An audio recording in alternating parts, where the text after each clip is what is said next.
Il est 13 heures. Muriel revient de l'école avec son fils qu'elle élève seule depuis bientôt 12 ans. C'est pas évident d'être mère, célibataire.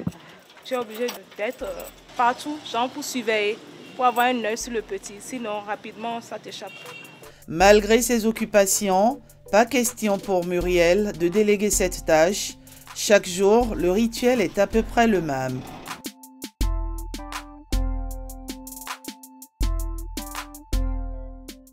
Vous voyez, c'est un peu ça la routine. Je vais le chercher à l'école.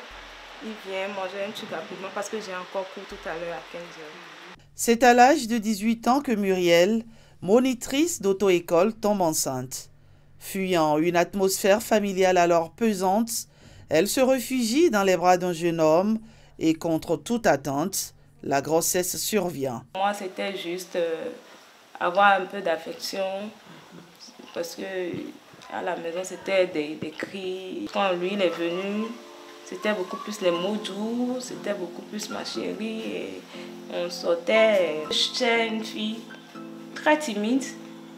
Vous savez, quand je suis tombée enceinte, ça a étonné beaucoup de personnes, ça a choqué. Parce que c'est une fille qui ne sort pas de la maison.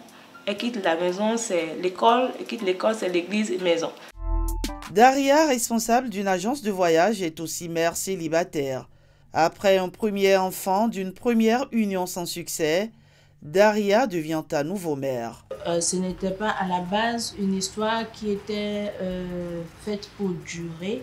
On était au tout début quand c'est arrivé, donc c'est la vie, on va dire, qui nous a séparés. Mais ça ne rend pas plus facile aussi la communication. Moi, j'ai essayé pendant des années de maintenir la communication et aujourd'hui encore, on arrive à communiquer, mais il n'y a pas d'implication dans la vie des enfants. Père démissionnaire, totalement absent, mais encore. Être mère célibataire, c'est une situation qui vous demande beaucoup d'efforts, beaucoup de privations. Vous n'êtes plus vous-même, vous appartenez totalement à ces enfants et socialement, ça vous isole.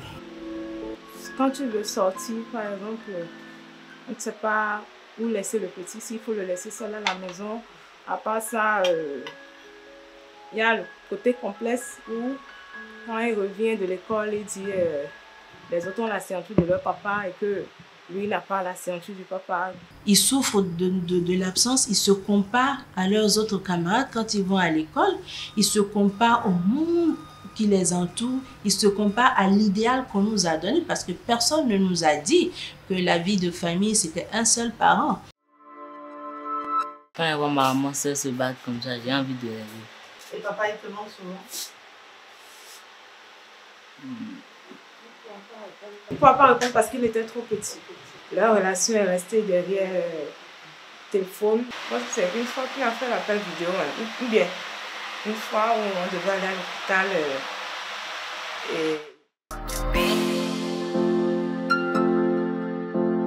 Malgré les années, les douloureux souvenirs de ces besoins pressants qui se heurtent à un mur font encore mal.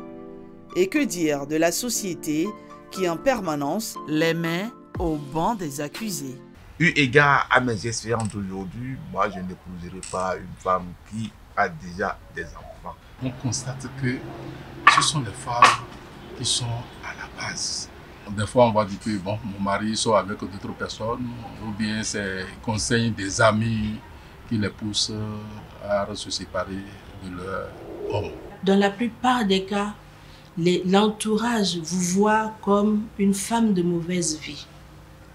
Lorsque vous sortez, vous avez besoin d'un logement, vous allez louer un appartement. On s'imagine que, tiens, soit c'est une femme entretenue, ou c'est une femme, disons les choses telles qu'elles sont, c'est une prostituée. Vous vous retrouvez même parfois devant des propriétaires qui refusent de vous louer un appartement parce que vous êtes une femme seule. Vous avez des voisins, des voisines qui ne vous parlent pas parce que les hommes s'imaginent que vous êtes facile et donc ils peuvent avoir accès, ils peuvent tout essayer et ils essayent. Quand c'est une fille, ils se disent, bon, c'est une fille, elle ne porte pas le nom de l'autre. Hein.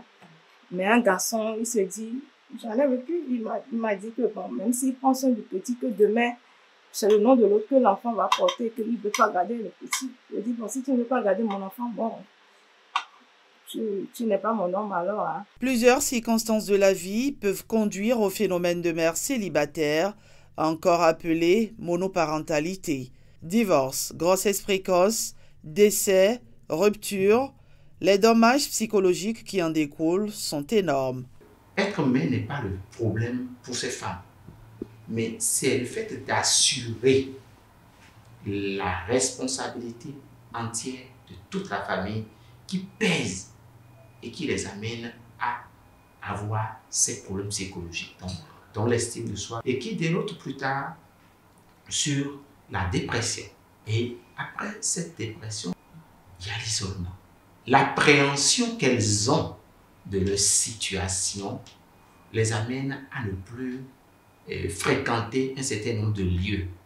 Et cet isolement devient encore plus nocif pour ces femmes parce que ça les amène à développer une anxiété. Pour Muriel et Daria, la vie n'est pas toujours rose, mais qu'importe. Nous sommes fortes, nous sommes vaillantes, nous sommes indépendantes et nous avons le droit d'être qui nous sommes, d'avancer la tête haute. Ça fait mal parce que ce n'est pas quelque chose qu'on a souhaité en fait. Et on essaie d'être forte. On est forte parce qu'on doit l'être. C'est une bénédiction. Les gens cherchent, ils n'ont pas. Et comme on le dit, tant qu'il y a la vie, il y a de l'espoir.